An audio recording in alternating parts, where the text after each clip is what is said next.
എന്റെ കൺമണി ഞാൻ നുള്ളാതെ നോവാതെ തൊട്ടോട്ടെ രാവിന്നത്തയിൽ നീയും ഞാനും മോഹം പങ്കിടാൻ ചേരുമ്പോൾ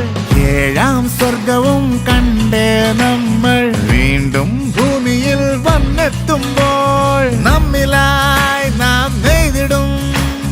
കണ്ണ് നട്ട് കാത്തിരുന്ന കുഞ്ഞു സമ്മാനം